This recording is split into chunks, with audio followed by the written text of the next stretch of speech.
Alright, so this is basically a battle of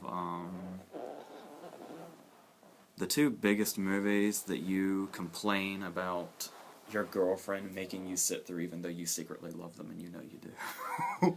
Everyone loves these movies. I will outwardly love them, I don't care. They're amazing films. I'm not as, I've never been as into The Notebook for the simple fact that I've only seen The Notebook like 2 or 3 times, and I've seen, I'm not just talking scenes, I'm talking all 3 hours of Titanic. I have seen, I don't know how many times. So many times you lost count. So, twice when they re-released it. Yeah. One day right after the other, too.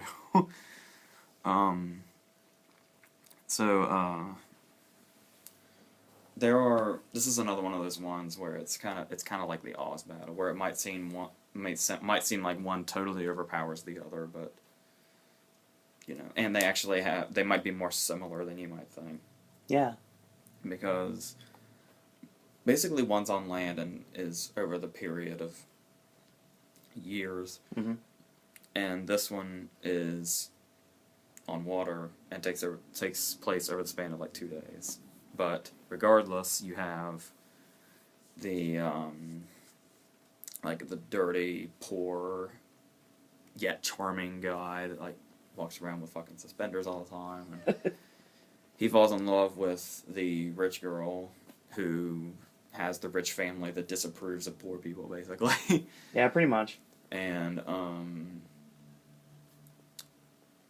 they have to battle to keep their love alive, despite the fact that she is engaged to another rich guy, and her life has pretty much been completely planned out for her. Pretty much the same thing, just in different settings, in different places. Yeah, a lot of similarities between these two movies. So the first comparison we'll jump right into is a very, very difficult one. We'll start off by comparing the both incredibly lovely women that are in this movie, which would be Kate Winslet versus Rachel McAdams. Their performance and their characters, I guess. Okay. So it would also be Rose versus Allie. Yes, that's her name. I had to think just for a second. Yeah.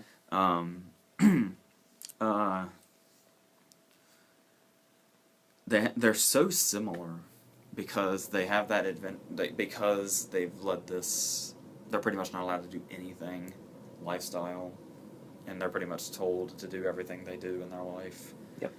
They have this, adventurous side that they're desperate to let out. And this guy becomes an escape. And, they do the fun things like, I guess her laying in the street and watching the lights change is the equivalent to spitting snot off the into the ocean. Yeah, not very ladylike. That particularly gross moment where they walk up and DiCaprio's just got one and he has to swallow it. Yeah, that was disgusting. And he's got it on his chin. And Kathy Bates is the one that tells him. They're both appealing characters played by extremely appealing actresses. Kate Winslet's kind of disappeared, but she's still kind of there. And Rachel McAdams has kind of delved into supporting bitchy characters that are kind of irrelevant. Midnight in Paris. But when they were in these movies, they were like... Kate Winslet won an Oscar for The Reader, but this will always be her claim to fame. Yep. And Rachel McAdams has Mean Girls, which is a huge thing. Yeah. But I think this will always be her calling her role. True. Like, even if she goes on to, award success or something.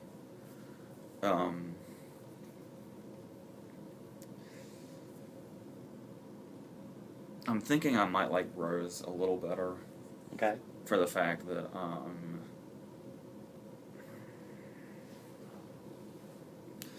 I don't know. She seems more like,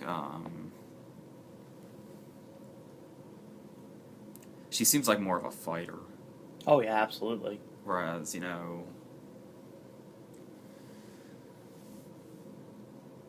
Allie seems more like she could have gone either way. Either she was going to fight and not stay in this life, or she would have given up and stayed in her life the way it was.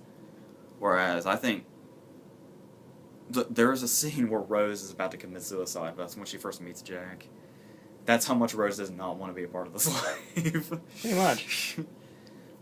So she was always going to fight desperately to get out of it. So it's much more interesting to... I mean, I suppose you could, on the other hand, say it's interesting because you don't know which...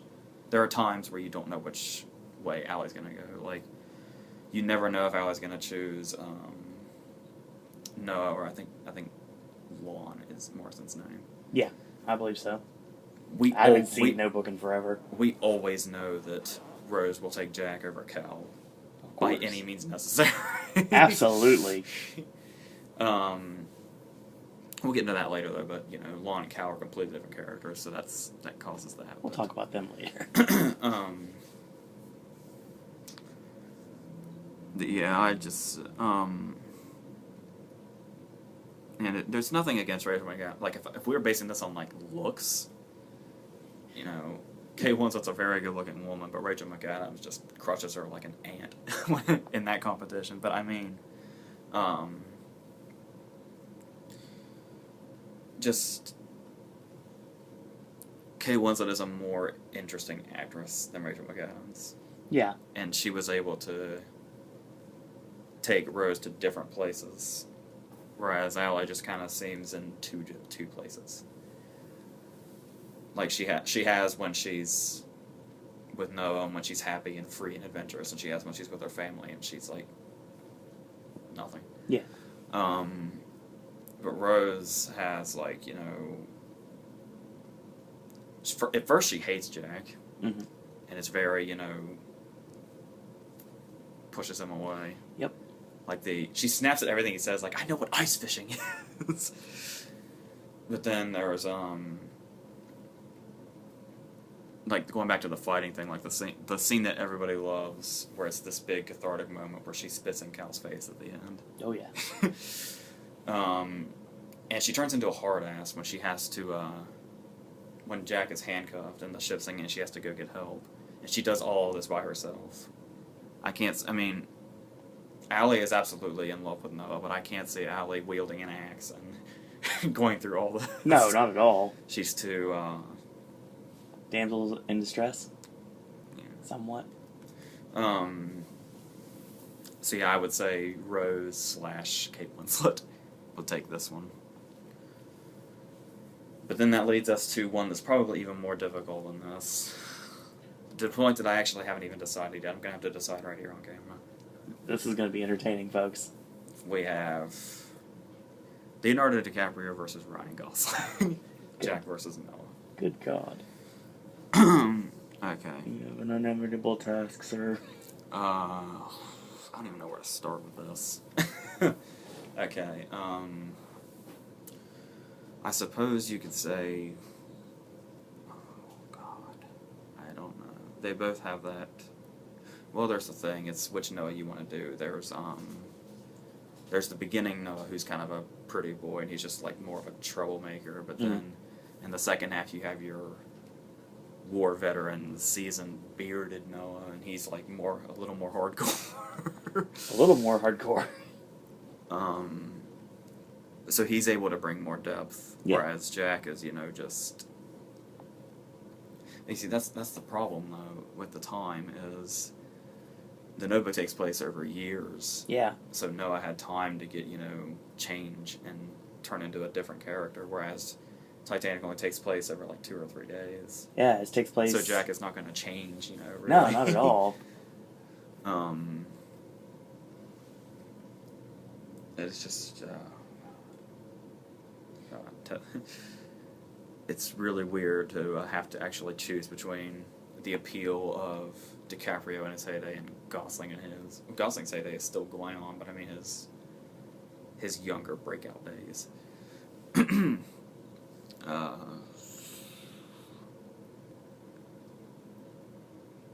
I think the thing, though, is Noah has a lot more things to his character. Like, I mean, Jack just has, he has some backstory and you know, he may be adventurous and all this, but Noah's got a whole lot of other things going on. Like, the most we get into Jack's psyche is that he's an artist. Yeah. Like, that's his big thing. He's a starving artist. Yeah. Literally. Yeah, it's hard to do though when one has such an advantage over the other as far as how much time they have to work with and what kind of character it is. Both movies are at a disadvantage for a different reason. There's way too much complexity to Ryan Gosling, and there's not as much to DiCaprio, but he still has to grow in that short amount of time that he's on board the ship. Which you could say is more impressive. Yeah, because exactly. he has less to work with. Exactly. However, I think in this particular circumstance, as far as these characters, how they work, and how they are as interesting as they are to watch, I think the point would go to Gosling. All right. Noah as well.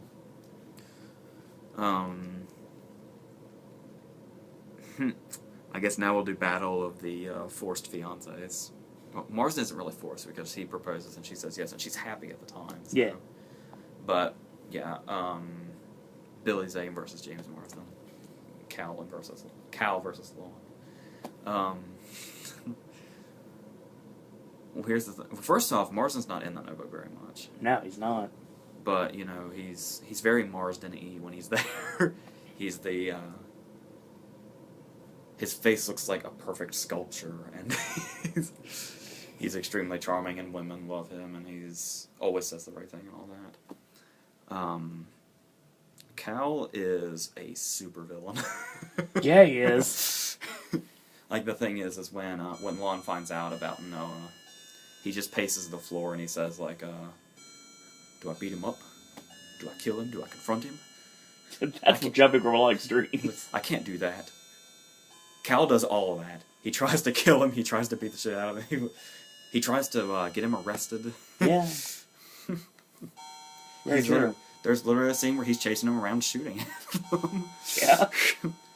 So, Billy Zane's hardcore in this movie. But you see, here's the thing, though, is a lot of people complain about Billy Zane. They say he's the worst thing about it because he's like a cartoon character and he's like out of a 1930s movie.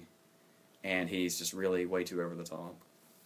I fucking love Billy Zane in Titanic. He is awesome. I always use, I think Dwight Schrute from The Office quoted this too, but a line I love using is, I always win, Jack, one way or another. Like, there's actually a part in an episode of The Office where Rainn Wilson and John Krasinski are standing there. And I guess he won something because he turns to him and says, I always win, Jack, one way or another. Billy Zane, Titanic. But that's the thing is, there's never really a time where Marsden is unlikable. He's just an inconvenience in their love story. Because they were done, and Noah was, like, off in the war when she met Lon, so... Yeah. I hope I'm saying the right... I hope his name is Lon, because... Oh, I just checked it out. It's Lon. You're good. I wanted to make sure I took care of that for you there. I don't remember her saying it that many times. So, yeah, I mean, he's a very... That's the thing that Marsden has going for him, is how likable of a character he is, and Marsden being as likable of an actor as he is makes that simple. But Billy Zane is just so fun to watch in Titanic. Very true. And he even goes... He doesn't always do the, 1930s mustache twirling villain. There's the scene where he, throws the table and he, goes into full drama mode. Which, a lot of people say is still part of the over-the-topness of it. Yeah. But I love the whole... set in the period that it is, that he's made out to be, this classic early 1900s villain. Snidely Whiplash without tying Kate Winslet to a train track. Oh, if there had been a train track around, he'd have done it. He definitely would have. And he would have drove that train himself. And that's the thing is, she and Marsden actually love each other. Whereas, I think marrying Rose was going to get Cal, an inheritance or something, and that's the only reason They had like an arranged setup basically, and that's the only interest he had in her at all. So to further add to his villainy, which Twirling is his just non-existent towering. mustache. So Marsden is great, and the character is a good, nice guy, but there's just no way I can't choose Billy Zane. It's just not in your genetic makeup to be able to not choose Billy Zane. So that would be that point. Next would be Battle of the Uptight Mothers, which are two amazing, incredible actresses in two really good parts. Mm-hmm. We have Frances Fisher versus Joan Allen. I cannot express my love for these actresses, just in their other works too. Like Joan Allen in The Ice Storm or Pleasantville or The Contender. I haven't seen The Crucible, which she got an Oscar nomination for, so I should probably look into that. That's interesting. You haven't seen it yet. And Frances Fisher is they have a child. I can't remember if she was actually married to Eastwood. I think she might have been. But she was in like Unforgiven and oh god, this is embarrassing. I lost it. Well, I will say recently you probably know her as she was William Hurt's wife in The Host. Frances Fisher. Yeah. So but yeah, Unforgiven was her claim to fame before this came out. I actually thought she was Maggie Smith for the longest time when I first saw Titanic, and I didn't know who she was. But they're another one where they're like it's like the Marsden Billy Zane thing. They're total opposites.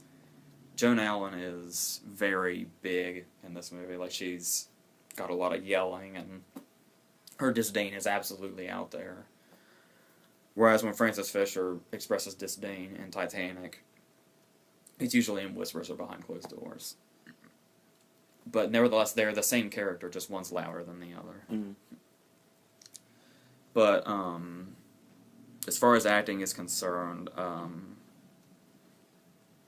as much as I love Joan Allen, this may not have been one of her best performances. Because it's such a... I mean, she can do big. Mm-hmm. But this character felt very, almost one-dimensional. Whereas Rose's mom is like... I mean... Yeah, she's pushy, and she, only cares about the fact that Jack is poor. Mm. But, because, I believe there's also a scene where Rose goes off on her, too. But then there's, that moment in the boat where you kind of, after she's been scolded, you kind of see, like, a humanity in her. Yeah. And it gives, just that look alone gives her character a whole new depth. So yeah, there's, well,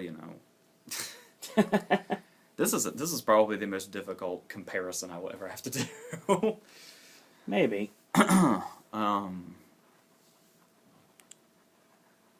yeah, in this particular case, Joan Allen has more memorable roles in her career, but Frances Fisher is an equally great actress. Mm-hmm. Despite her lack of Oscar nominations, I don't think she even has one. And I think Joan Allen has like 3. So, yeah, it's kind of hard to say because their characters are so different, despite the fact of how similar they are. But I'd say for the depth, the little more depth that Frances Fisher was able to bring to her character, I would say Titanic would get this point also. Alright. Well, next it comes down to the I was originally going to do Gloria Stewart versus Jenna Rollins to do Old Rose versus Old Ally, but Jenna Rollins doesn't really get enough to do. I mean, like, she's out of it completely, but there's not really anything in their performances to compare other than the fact that they're the older versions of the leading women. Okay. So, you know, I wouldn't even bother with that one. Despite the fact, Gloria Stewart actually got nominated. Much to the disdain of most people for some reason. They figured it was a coattail nomination. Mm-hmm. So, no, she's fine in it. And Jenna Rollins is perfectly fine, too. So, there's no reason to, you know, try to compare. It'd just be another difficulty. Well, obviously, the most obvious thing to compare here is which one is more romantic.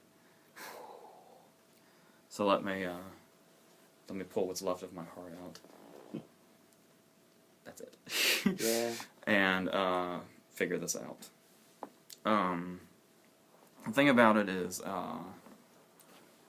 I need to bring this up. I actually feel that The Notebook is a much more realistic representation of how a relationship and love works. Yeah, absolutely. But once again, this falls into the time thing, because you have to see a relationship as it goes through time to see realistically what would happen.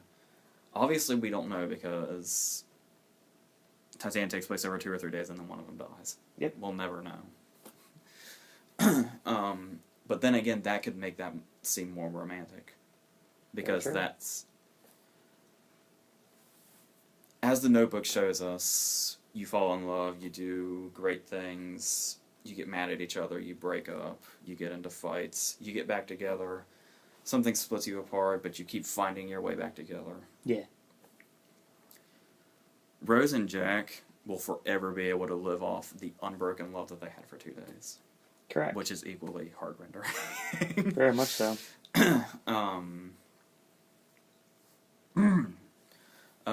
Then there was, okay. I guess we can go into particular scenes now, like, you can do battle of the, guy quotes, like, no, every girl in the world has, at one point or another on their Facebook, quoted Noah's big speech. And there's, it's so romantic, I can't remember it. It's the line in Titanic that Jack says about, something about a flame going out. Like he's telling her that her glow is going to go out or something. It's something like that. Hold on, I'm looking for it. It was a very English patient moment. Which had just won Best Picture the year before. So, and I guess this can go into, I don't think either movie confirms it, but I believe the first time this is an awkward thing to talk about, especially on the internet, but it's part of the romanticism of the movies. I don't think it's ever really established, but I think we're supposed to assume both of the first sex scenes in each movie is the loss of their virginities. I would say so. But I don't remember if that's ever fully established or not. I think it just goes unspoken. Yeah, I'm sure. In a movie like this, I'm pretty sure it's unspoken. Especially with the way the first one in The Notebook is set up, with the awkward stripping in front of the other thing. Mm-hmm. And, you know, of course, you know, everybody knows the fucking hand in the window thing in Titanic. Yeah. Which was spoofed by something, but I forget what it was. So,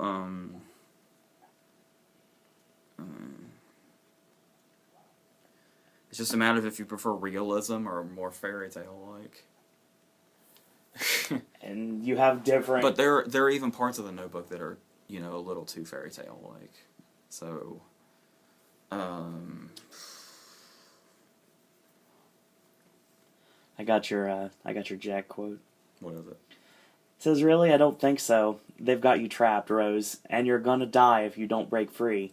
Maybe not right away, because you're strong, but sooner or later, that fire I love about you, Rose, that fire's gonna burn out."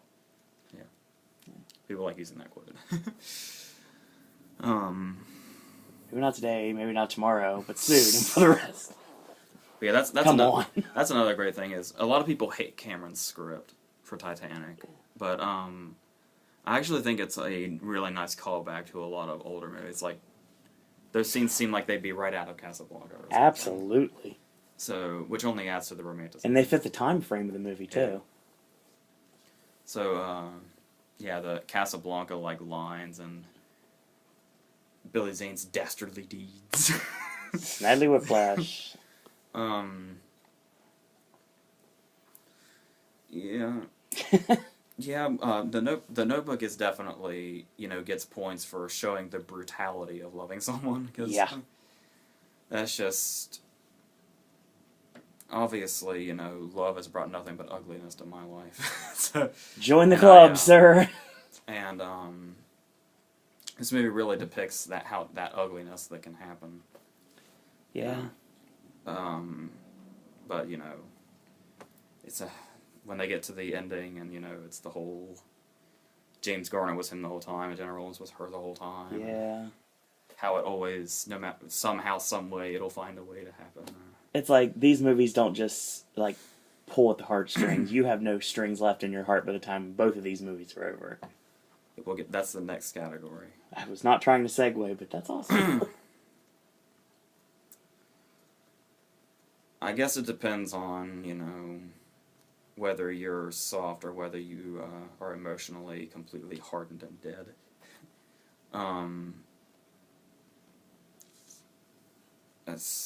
That's a hard choice when it comes to love, whether you want what's realistic or what's more of a fairy tale. And I guess my heart is leaning more towards kind of like when I was reviewing Before Midnight, and I was saying how it would have been awesome if they showed Jesse and Celine after 9 years of marriage and nothing was wrong. Yeah. I think I'll give Titanic the most romantic point. Because it's just... There's never... I can't think of a time where they... I can think of a time where they're really mad at each other. It's always something else that's in the way of them. There's always somebody or something in the way of their relationship. Their love is never almost compromised because of them. No, not at all. There's a lot of factors... in the Notebook. Which, people do really, really stupid things when they love somebody that might... the other person might be, Yeah. It's not as perfect as it's portrayed here, which can seem, like too much of a fairy tale. It's realism versus a fairy tale, but like you said, the Notebook still has fairy tale qualities as well. Yeah. Titanic's not very realistic, other than the fact that a boat sinks. Yeah, it's... Because they could have lived on that door, man. They really could have. They could have both lived on that door for the rest of their lives. They would have been rescued eventually. Yeah, we never see a scene where Jack, Lover's quarrel. Yeah. Where Jack does something that's really... turns him into a douchebag. And the other way around. Rose never really comes off like, a raving bitch. No, she doesn't.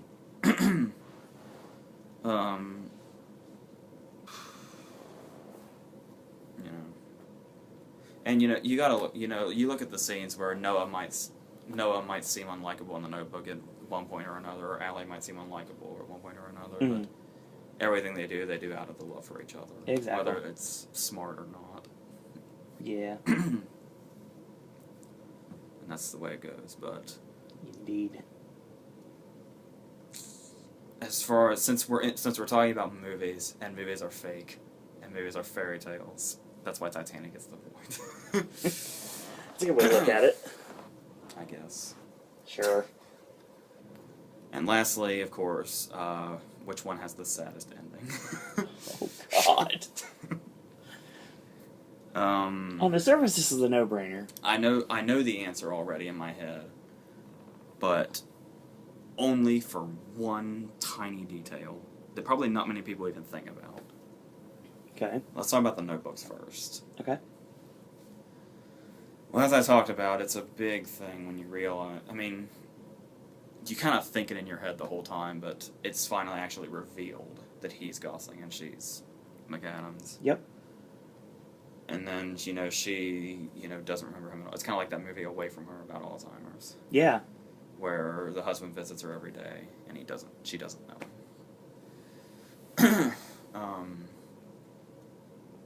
And then, they're both practically on the verge of death because they're so old now. Robot and Frank did that also last year. Yeah. That's a twist, man. You just spoiled that. Oh! Sorry. I'm not trying to do that. So, and then there's the scene that they used in Just Friends, when you see Julie Haggerty, like, about to break down in the theater. Yeah. He lays down in bed with her, and they each grab each other's hands. Mm-hmm. And they literally, like, the way you always hope it would happen when you love somebody, because you never want to see that person go, and you never want to leave that person behind either. Nope. So they just die at exactly the same time. They die in each other's embrace. That's heavy. Yeah, very much so. But,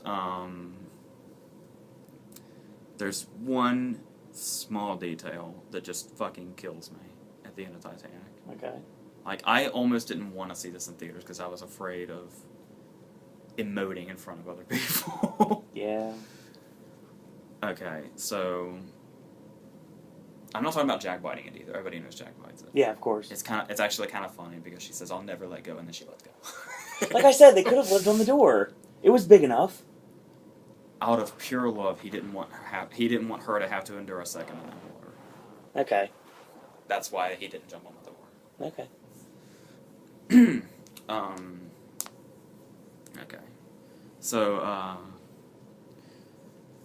she is old now. She's Gloria Stewart. Yep. She's so old, she's Gloria Stewart in makeup, actually. And she still has, the diamond, and she throws it in the water, and she goes and she lays down, and we see the pictures of young Rose. Mm-hmm. And I don't think Cameron ever established this, but it's been assumed by everyone. That last shot of her sleeping, I think we're supposed to assume she died in her sleep. I would say so. And it's her in the afterlife when we go back to the Titanic. I love that scene. And the Titanic comes back to life. That scene's amazing. And everybody that we just saw die is all in the main room waiting for her. Yep. And I'm not going to fucking cry on the internet. That's why I'm glad I'm off camera right now, to be totally honest. She goes by everybody from her past, and Jack's at the top of the stairs. Yep. I don't know what it is. It's a beautiful ending. Yes. What I'm perfectly fine until this. My Heart Will Go On playing in the background, very solemnly. Victor Garber was basically like a second. He was like a family friend. Yeah. He built the ship for her. Yeah, exactly. And he's the one that like tells her that the ship will sink, and then they have that really emotional goodbye scene when he's Victor Garber's basically preparing for death, and they leave him. He makes them leave him there. Yeah. But he was like the only character in the movie other than Jack that she really trusted with her life. When she gets to when she's going through the line of people and everybody's kind of, they're all smiling and they're welcoming her her to the Titanic, exactly. The last person right before the staircase is Victor Garber. Yep. And he's just, the look on his face and the way he just kind of nods at her is... I know. And then, of course, she goes up and her and Jack have embrace again after however many years ago. So... That's just... I'm depressed now. Yeah. After just having talked about it. Alright, so... Titanic wins this one. It wins that point and everything else. Despite the fact that I think Noah and Gosling, did better with their character than DiCaprio with Jack, but that's not to demean DiCaprio and Jack, and Titanic's, for lack of a better word, Titanic victory doesn't demean The Notebook in any way. No. Titanic is a fierce competitor. I mean, look, it won 11 fucking Oscars and was nominated for 14. And The Notebook, did it even get a screenplay nomination anywhere? No, but it's got a lot of love behind it. Like, shit. I don't know anybody that hates The Notebook, I'll say that. No, I don't either. There are people that hate Titanic because it's so popular, but because it won 11 Oscars. You know, They don't say anything about its length. People who love LA Confidential hate Titanic. Yeah, that's the reason I don't like A Beautiful Mind, but that's another story altogether. So we'll talk about Moana sometime. This whole thing just, yeah, I could just, I could go walk off our bridge now after having done this review. So that won't happen. I'll make sure of it, folks. So yeah, yeah, it was a fierce This is probably one of the hardest comparison videos I've ever had to do, despite the fact that one movie overpowered the other. That doesn't really say anything. No, it really doesn't. Because pretty much almost every decision was really difficult. Like, all the verses so far, and it's just going to get more and more entertaining from this moment on, they're all going to be some really stiff competition. We don't pick these movies to say that one's going to beat everything, like, completely conquer it. We're actually looking at movies... I should probably bring that up if they hadn't noticed already.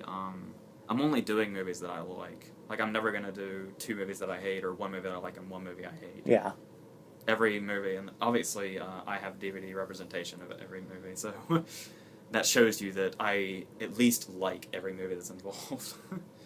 So hopefully you like this setup here. I think it looks really aesthetically pleasing on this camera shot. So next week, I know what I'm doing next week. So, and I know what you're doing next week too, and it's going to be fun. We'll see. Another battle to the death. Well, until then, that's it for this one.